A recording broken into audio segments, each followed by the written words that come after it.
Hello दोस्तों, आज फिर हम जुड़ चुके हैं एक और नई वीडियो के साथ में। जैसा कि हमने पिछली वीडियो में इजारा और बादल के यूज़ किए हैं, आज हम नई वीडियो में एक हैज है और हेड का प्रयोग सीखने के लिए जा रहे हैं कि किस तरीके से किन जगहों पर किन सेंटेंसों में हमें हैज और हैव का प्रयोग करना चाहिए और किन सेंटेंसों में हमें हेड का प्रयोग करना चाहिए। आज मैं बहुत ही सरल तरीके से माध्यम से बताने जा रहा हूँ, कोई भी बच्चा किसी भी तरीके से आसानी से समझ सकता है। जैसा कि अगर कहीं हिंदी में रखता है, रखती है, रखते हैं या पास है किसी वाक्य में दिया गया होता है तो उसमें सिंगुलर सब्जेक्ट के साथ में, जहाँ पर सिंगुलर सब्जेक्ट होता है उसमें हम हैज का प्रयोग कर सकते हैं और प्लूरल सब्जेक्ट के साथ में हम हैव का प्रयोग कर देते हैं। वहीं पर अगर किसी वाक्य में रखता था, रखती थी, रखते थे या पास था आता है तो उसमें सभी सब्जेक्ट्स के साथ with all subjects we should use had, हमें हैड का प्रयोग करना चाहिए। उसमें सिंगुलर या प्लूरल नहीं देखना चाहिए, विद ऑल सब्जेक्ट सभी कर्ताओं के साथ में हम हैड का प्रयोग कर देते हैं। तो कुछ एग्जाम्पल के माध्यम से मैं आपको यहाँ पर समझाने जा रहा हूँ और बहुत ही अच्छे तरीके से समझाऊंगा। For example,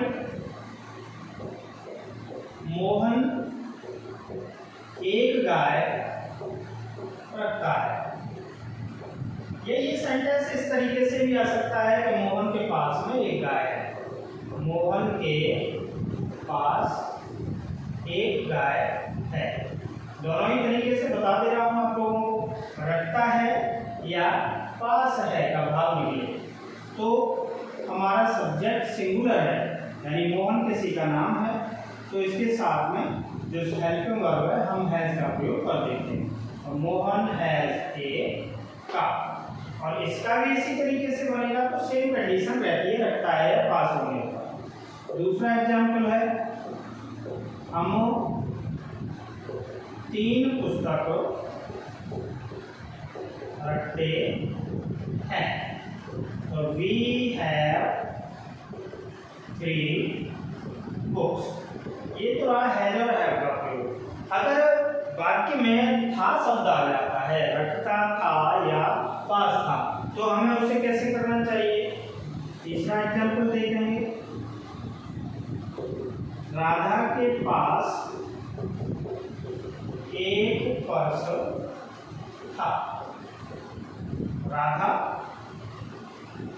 had a purse. ये वो छोटे छोटे सेंटेंस हैं जिनके माध्यम से ही हम स्पीकिंग लैंग्वेज आगे चल के बोल पाते हैं। और इन्हीं यूजुअल्स को, इन्हीं सेंटेंस को अपने यूज में लाइए, रोजाना के यूज में लाइए और धीरे धीरे करके कैपेसिटी अर्जित करते रहिए।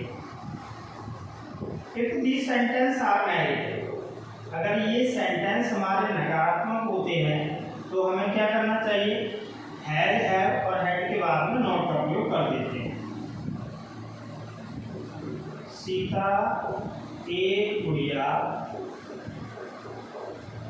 नहीं रखती है तो Sita has not a dog. ऐसे लगता था शब्द आ जाएगा तो हैज की जगह पर हम हैड का प्रयोग कर देते हैं नहीं शब्द आने पर। लेकिन केवल नहीं आए उसमें तो हम नॉट का प्रयोग करते हैं। लेकिन अगर कोई नहीं आ जाए तो हमें उस जगह पर नो का प्रयोग करना चाहिए। जैसे मेरे पास कोई पुस्तक नहीं है तो यहाँ पर नॉट नहीं लगाएंगे, I have no book. I have no book, इस तरीके से इसे बना देते हैं। इसी में अगर इंटरोगेटिव सेंटेंस होते हैं हमारे, इंटरोगेटिव सेंटेंस जैसा कि हम जानते हैं, इंटरोगेटिव सेंटेंस हमारे 2 प्रकार के होते हैं, एक फर्स्ट टाइप और एक सेकंड टाइप। जो वाक्य क्या से प्रारंभ होते हैं तो उनमें क्या की जगह पर व्हाट का प्रयोग न करके सब्जेक्ट के अनुसार हैज या हैड का प्रयोग कर देते हैं। अगर सेकंड टाइप इंटरोगेटिव है तो उनमें सबसे पहले क्वेश्चन वर्ड जो शब्द होते हैं प्रश्नवाचक शब्द उनका प्रयोग किया जाता है, उसके बाद में हैज हैड और फिर हम आगे उसमें कर्ता का प्रयोग कर देते हैं। First type interrogative has had कोई सा भी हो सकता है, सब्जेक्ट उसके बाद डॉट क्वेश्चन मार्क चिन्ह। जैसे फॉर एग्जाम्पल क्या रोहन एक किताब रखता है? तो Rohan is singular subject, as last देखेंगे कि रखता है का भाव, तो हैज रोहन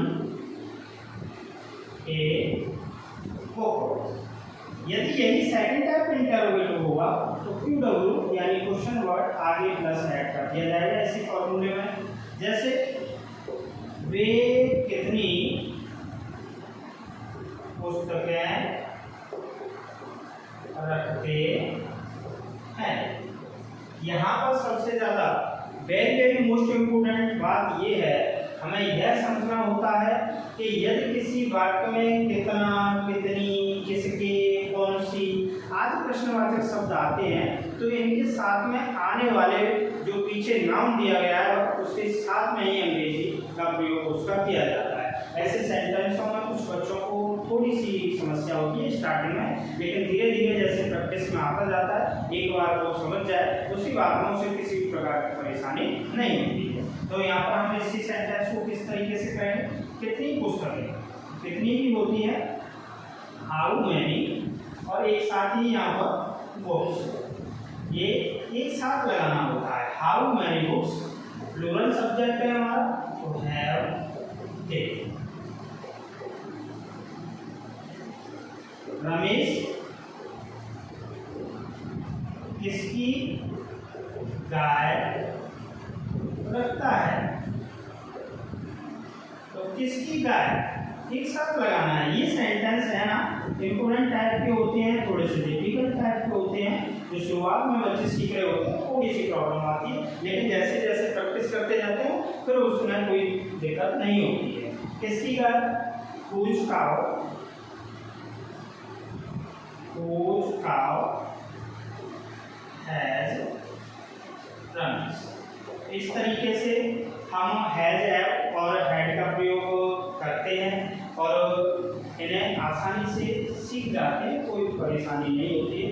अब मैं कुछ सेंटेंस यहाँ पर आपको करने के लिए दे रहा हूँ जिन्हें आप नोटबुक में अपनी में लिखें और उन्हें सॉल्व करें, और तुरंत ही मैं आपको अभी बताऊँगा उन्हें इस तरीके से हल करना है और चेक करना है कि कितने सेंटेंस आपके सही जा रहे हैं और कितने गलत जा रहे हैं। मेरे साथ इसी तरीके से जुड़े रहिए। बिल्कुल शुरुआत से मैं आपको बताने जा रहा हूँ जिसमें धीरे धीरे करके हम छोटे छोटे सेंटेंसों से बड़े सेंटेंस की तरफ बढ़ेंगे। रमेश के पास 2 साइकिल हैं, वह एक बैग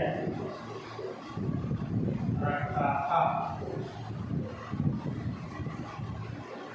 रानी के पास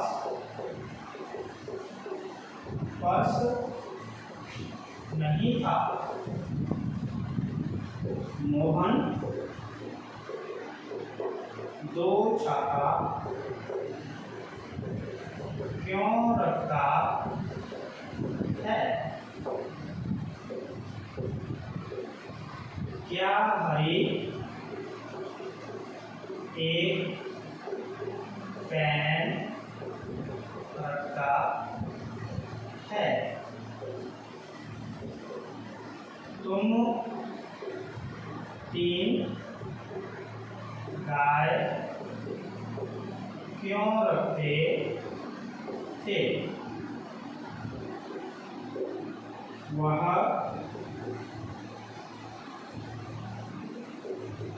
कौन सी पुस्तक रखता है? क्या राधा के पास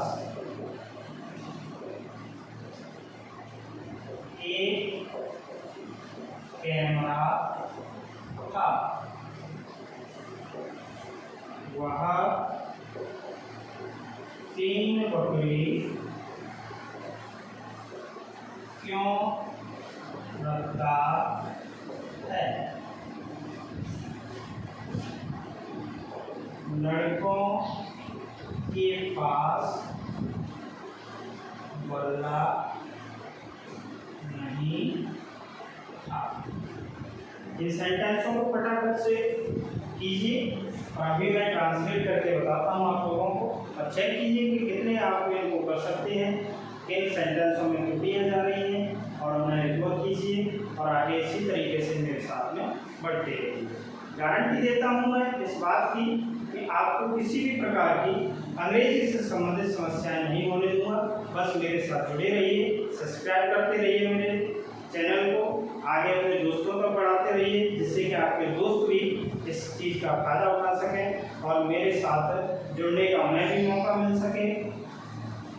आइए रिपीट करते हैं हम इनको। इस तरीके से सेंटेंस ये होंगे। Ramesh has 2 cycles. कभी कभी हम साइकिल बाइसिकल का भी उपयोग हम कर सकते हैं, दोनों ही प्रकार की मीनिंग्स यूज कर सकते हैं। He had a bag। Third वाला है रानी had not a purse। Why has Mohan 2 umbrella? Has Hari a pen? Why had you 3 cows? Which book has he? Had Radha a camera?